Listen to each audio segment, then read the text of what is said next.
Hello and welcome to my new and improved guide on how to install TFAR and TeamSpeak with Arma 3. So there's a couple of steps that we have to go through. If you are looking for only one specific step, look down in the description. There will be chapters. So firstly, what we've got to do is we've got to download or subscribe to the mod called Task Force Arrowhead Radio Beta. So to do that, you open up your Steam app.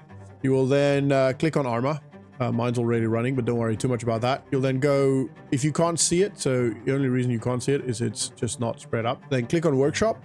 Workshop will open, and in the search bar, you can search for Task Force. You can type out the whole thing if you wanted to, but you don't really have to. It's usually the first one you see. There's a little box there, similar to these. So square there, you can click on that. That'll automatically subscribe. Or if you want to go in and have a bit of a read, then there's a green box here that says subscribe. You do need CBA A3 to be able to subscribe that and download the mod. Once the mod is downloaded and installed, you will see a little update here that it is installed. Next step, we're going to have to install TeamSpeak. So if you type into Google TeamSpeak client, you will be greeted with this first one here. If you click on that, you will have loads of options. Do not download the TeamSpeak 5 client. Click on TS3 client.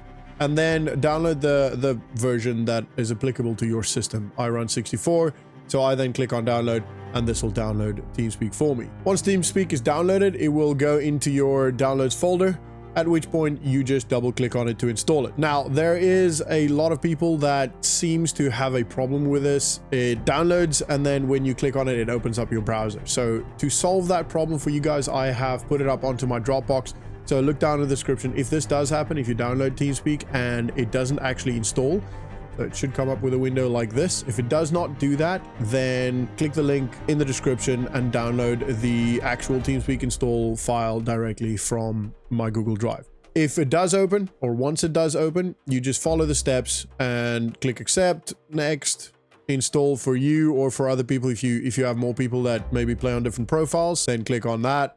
And then click install. I'm not going to do that because I've already installed it. It'll take a couple of minutes, but once it's done, it'll automatically open. As you can see, I've got my TeamSpeak set up now. Now, what you need to do next is kind of connect TFAR or Task Force Arrowhead Radio to TeamSpeak. And to do that, you open up your mods list, as you can see here. Find Task Force Arrowhead. The easiest way to do that is to actually just type it in, and they will show up there. Click on this little arrow to drop down.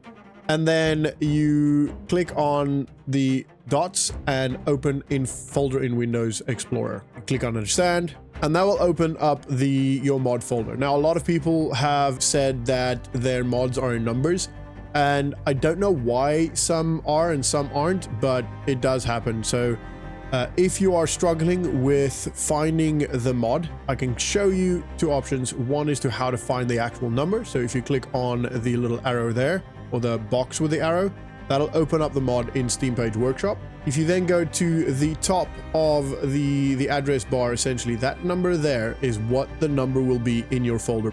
I will also put the number down in the description for you so you can find that easily.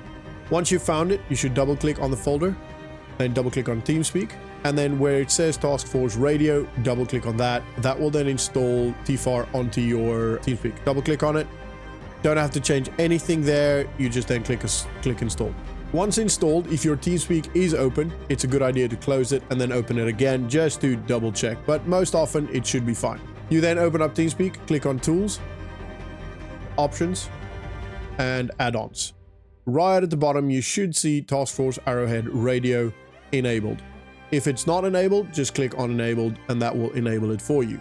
Now, while we're in TeamSpeak, it's worth having a look at some of our settings to make sure that our settings is actually correct to work properly on Arma. So two things we need to check. We need to go playback and make sure that our playback device is actually the speaker or the system we use. I record, so mine goes through a different system, but it should be default or headphones or whatever that should be for you. And then capture, make sure it's not on push to talk. And then you want to make sure that your mic is correct. Making sure it's not on push to talk means that it will be on voice activity detection, not continuous transmission. And then obviously, similar to the playback device that you hear through, you want to make sure it goes through the correct mic. Once you've done all that settings, you should have everything from TeamSpeak perspective sorted, so you can then connect to your usual TeamSpeak server. For us in the BGOU, our server is the BG Operations Unit server. which looks something like that. So next up, what you want to do is you want to double check that your TeamSpeak is actually activated correctly, and then you also want to change a couple of settings within Arma itself. So I'm just going to jump onto our Liberation server. We have a 24-hour Liberation server. The links, if you want to join, it's also down in the description if you want to get involved. So I'm just going to jump in. And if you jump into a game or even into the editor play as multiplayer, you should automatically hear your TeamSpeak activate like you did there. That means that it initialized correctly, and it would have now moved me across, which I'll show you in a second. It will have moved me across to our OpsCom channel. So that means that TeamSpeak is activating correctly. Now I want to go through a couple of settings that we want to change in Arma itself. So you press escape, configure, you want to go into controls, onto multiplayer, and then you want to turn off your push to talk and voice over net. So you want to make sure that these don't have keys, because essentially you're going to use these keys elsewhere. You then want to click on configure add-ons, and on the add-on box here, go down and find TFAR. Once you're there, you want to make sure that these 4 are set up. So SR transmit is short range transmit, short range additional transmit, long range transmit, and long range additional transmit. Make sure these are set up for you to use. And then you can test it by clicking. I have to set up the additionals. Long range additional, and we'll just do that one, short range additional. So I hope that helped you guys. If it did, please do subscribe to the channel. Like I said before, we do have a 24-hour Liberation server that we run, so please feel free to jump into the Discord and then get involved on our Liberation operations.